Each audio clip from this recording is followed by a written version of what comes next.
Patient एक बार negative हो गया, उसने एंटीबॉडीज फॉर्म कर लिया, उसकी इम्यूनिटी डेवलप हो गई, तो फिर उसको फिर से नहीं हो सकता है, नहीं, चांसेस बहुत ही कम। अब तो नंतर संपर्कात येऊ शकतो ना? नाही, आणि एक समजून घ्या, negative testing is a part of any testing. False negative जे असतं ना, ते कुठल्याही टेस्टिंगचं एक पार्ट असतं. 100% कुठलीच टेस्ट स्पेसिफिक आणि सेन्सिटिव्ह नसते. तर सेकंड सॅम्पल पॉझिटिव्ह, तर ते सर्वात महत्त्वाचं काय आहे की हिस्ट्री खूप महत्त्वाची. हिस्ट्री तो कुठे कोणा कॉन्टॅक्टमध्ये आला का, अननोइंगली नोइंगली. जसं आपल्या रिजनमध्ये अजूनही असं नंतर ती केस पॉझिटिव्ह आली तर तुम्हाला काय करावं लागतं की त्याची हिस्ट्री फार महत्त्वाची आहे. म्हणजे त्याचा कॉन्टॅक्ट कुठे होता का, कुठे कुठे तो वावरला, हे सगळ्यात महत्त्वाचं. ती एक हिस्ट्री असल्याशिवाय ती असेल तर स्ट्रॉंग सस्पिशन, जरी टेस्ट निगेटिव्ह असेल तरी त्याला तुम्हाला अंडर ऑब्झर्वेशन ठेवायला पाहिजे त्या पेशंटला, आणि त्याच लोकांच्या संपर्कात येण्यापासून टाळायला पाहिजे. आणि बऱ्याचदा टेस्ट रिपीट करावं लागते, म्हणून त्याचे सिम्पटम महत्त्वाचे आहेत. म्हणजे त्याचं ट्रॅव्हलिंग किंवा त्याचं मुवमेंट किती आहे त्या पेशंटची होती, आणि आताचे लक्षणं कसे आहेत आणि ते कसे वाढत आहेत, आणि अलॉंग विथ त्यांचं एज आणि बाकीचे काही दुसऱ्या कंडिशन्स त्यांना आहेत का, डायबिटीज आहे, ब्लड प्रेशर आहे, कुठले औषधं दुसरे घेत आहेत की स्टिरॉइड वगैरे काही काही आजारासाठी घ्यावं लागतात. तर ह्या प्रकारचे जे लोक आहेत ते जे हाय रिस्कमध्ये आहेत.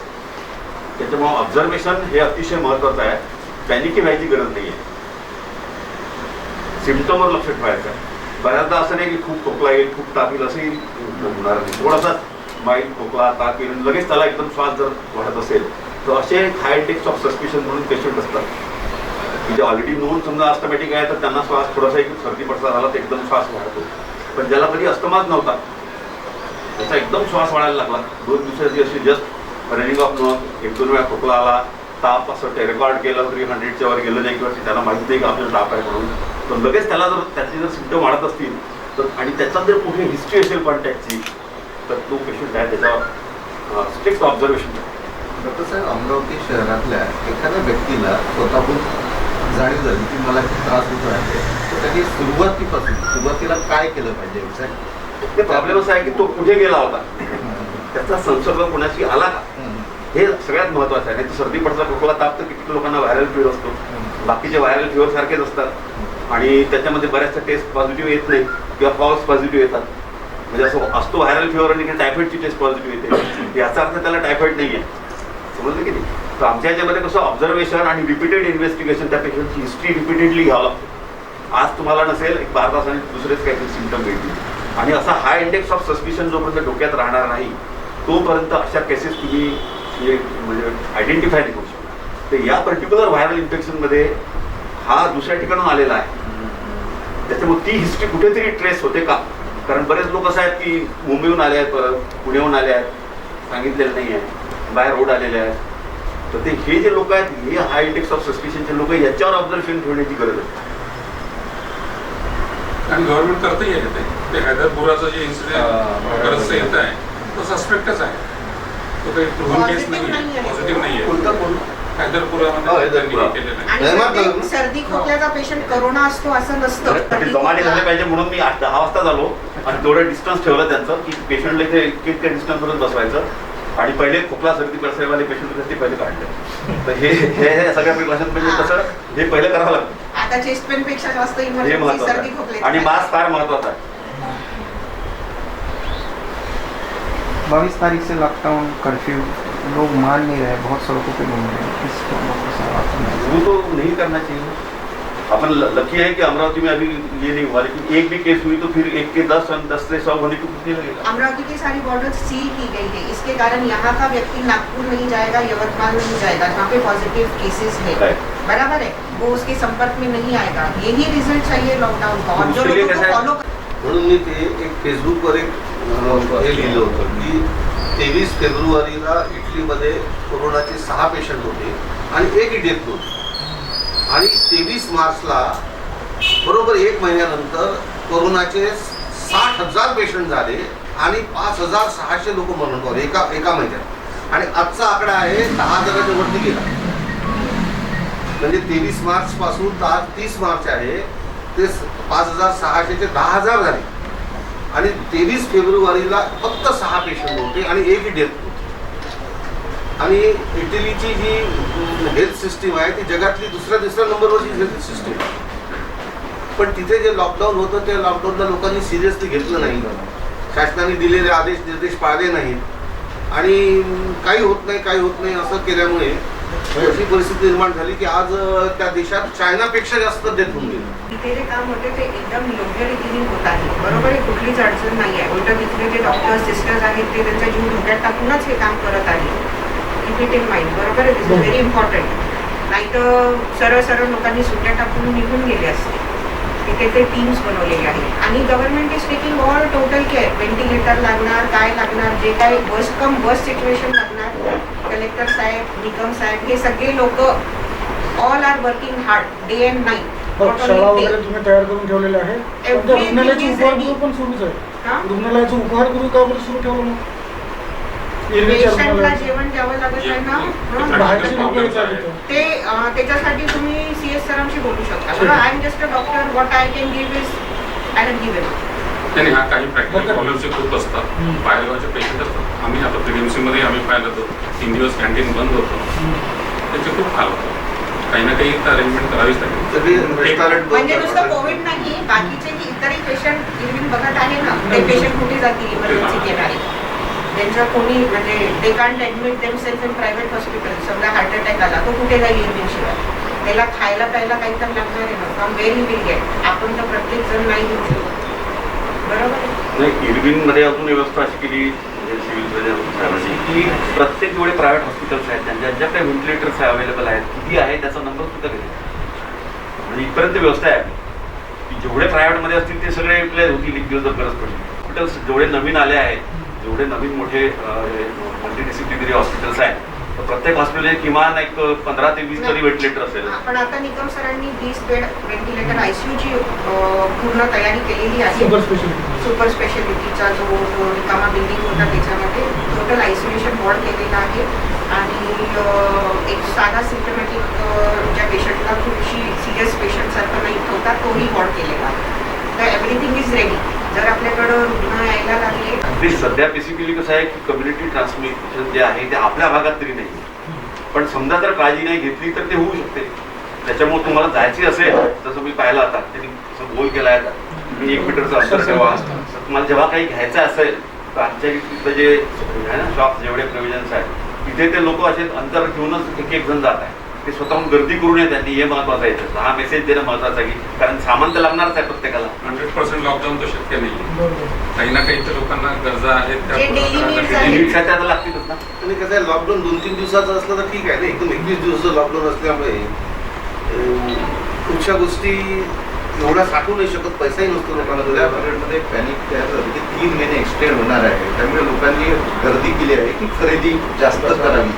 हा एक साईड इफेक्ट त्याचा दिसतो. पण अजूनही 12 वाजेपर्यंत मुभा आहेच ना. 2 वाजेपर्यंत आहे. तर त्याच्यामध्ये लोक आपापलं घेऊ शकतात. हे करू नये हाच मेसेज द्यायचा आहे आपल्याला.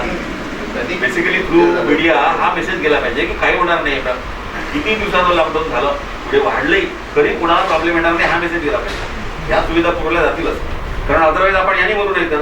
म्हणजे सरासरी मराठी सामान्य माणसाला ठरवावं लागेल. संजीवन दवाखाने में सर्दी खांसी के तकरीबन मेरे ख्याल रोज 700 पेशेंट आ रहे हैं. वो तो रह गया उनका. और ये सब ये पेशेंट ठीक करने को सर्दी खांसी पैनिक तो है, दिमाग में तो है. पैंडेमिक है, इसलिए गवर्नमेंट कंडीशंस है, ये लोगों को बहुत ज़्यादा रिस्क है क्योंकि उनमें बाकी के लोगों में इम्यूनिटी है.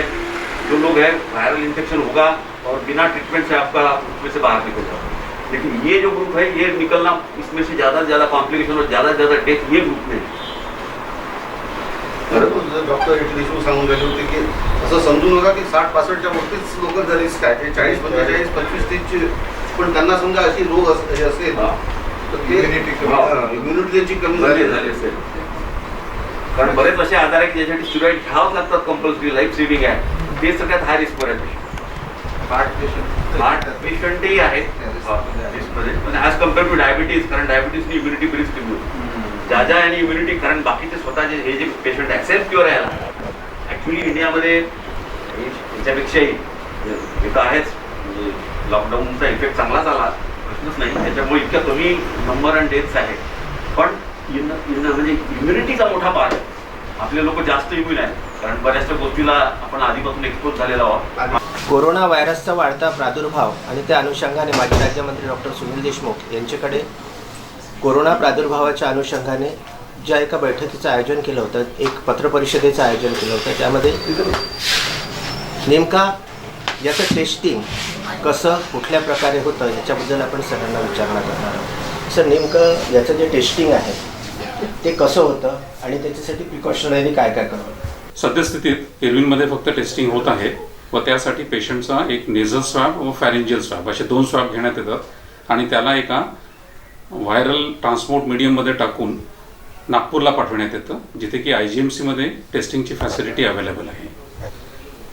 तसेच कुठल्या पेशंटचं टेस्टिंग करायला हवं या बाबतीत ICMRनी गाईडलाईन्स क्लिअर कट दिलेल्या आहेत. जर का सिम्टमॅटिक पेशंट असेल, पेशंटला सारीचे सिम्टम्स असतील म्हणजे खोकला, ब्रेथलेसनेस, कफ, तर अशा पेशंटचं टेस्टिंग केलं जाईल. तसेच हेल्थकेअर वर्कर्स यांना सिम्टम्स असतील असेच तर त्यांचं टेस्टिंग केलं जातं. तसेच इंटरनॅशनल ट्रॅव्हलची हिस्ट्री असेल आणि सिम्टम्स असतील तर त्यांचं देखील टेस्टिंग करण्यात येईल. काही असिम्टमॅटिक पेशंटचं देखील टेस्टिंग होत आहे, जसं हेल्थकेअर वर्कर्सचं टेस्टिंग होत आहे, ज्यांचे रिलेटिव्स कोविड पॉझिटिव्ह निघाले आहेत अशांचं. तसेच काही हेल्थकेअर वर्कर्स जे कोविड पेशंट्सच्या संपर्कात येतात त्यांचं देखील टेस्टिंग सध्या होत आहे.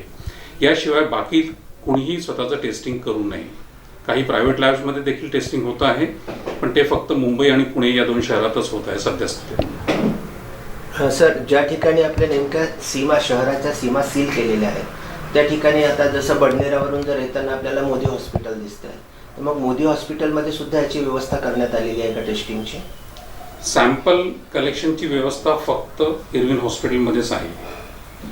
प्रायव्हेट लॅब्स जेव्हा येतील आणि टेस्टिंग उपलब्ध करून देतील तेव्हा ते होम सर्व्हिसेस देणार आहेत. जसं मुंबई पुण्यात सध्या होम सर्व्हिसेस सुरू आहे, घरी जायचं आणि स्वॅब कलेक्ट करायचा, कारण अशा पेशंट्सनी हॉस्पिटलमध्ये येणं काही संयुक्तिक नाही आहे. म्हणून सद्यस्थितीत तरी इरविनमध्ये जाऊनच तुम्हाला सॅम्पल द्यावं लागेल.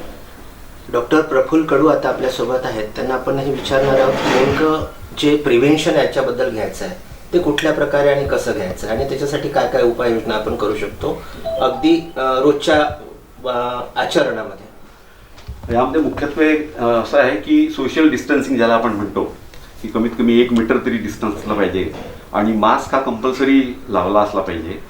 आणि जिथे हाय इंडेक्स ऑफ सस्पिशन आहे सस्पेक्टेड केसेसचं त्या केसेसपासून किती दूर राहता येईल, त्यांना किती आयसोलेट करता येईल त्याची इन्फॉर्मेशन सगळ्यांनी दिली पाहिजे. म्हणजे ही जागरूकता सगळ्यांमध्ये आली पाहिजे. सध्या स्थितीमध्ये तरी आपल्या अमरावतीच्या रिजनमध्ये अशा काही पॉझिटिव्ह केसेस आलेल्या नाही, ही चांगली बाब आहे, पण पुढे येणारच नाही असं नाही आहे.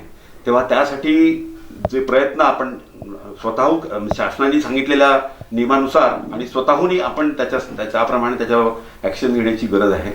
मला असं वाटतं की ह्याच्यामध्ये सगळ्या गाईडलाईन्स वारंवार TV माध्यमातून सर्व माध्यमातून देण्यात येत आहे. लोकांनी त्याचं तंतोतंत पालन करणं हे अतिशय महत्त्वाचं. 144 कलम सगळीकडे सुरू झालेला आहे आणि त्यामध्ये एक शासनाच्या वतीनं जो कोर ग्रुप कोरोनाच्या कोरोना सांसर्गिक प्रादुर्भावाच्या हिशोबाने बनविण्यात आलेला आहे, त्यामध्ये डॉक्टर मिसेस जवादे आहे. तर यांना आपण हे विचारणार आहोत की नेमका आजची जी पोझिशन आहे, म्हणजे काल रात्रीपर्यंत सुद्धा सोशल मीडियावरती आपण बघितलं की बरेच लोक घरी बसल्या बसल्या पोस्ट टाकतात आणि त्या पोस्टनी सर्व समाज मन हे ढवळून निघत आहे. मग आज अमरावतीमध्ये सापडला. सध्या परिस्थिती अमरावतीची खरोखर काय आहे?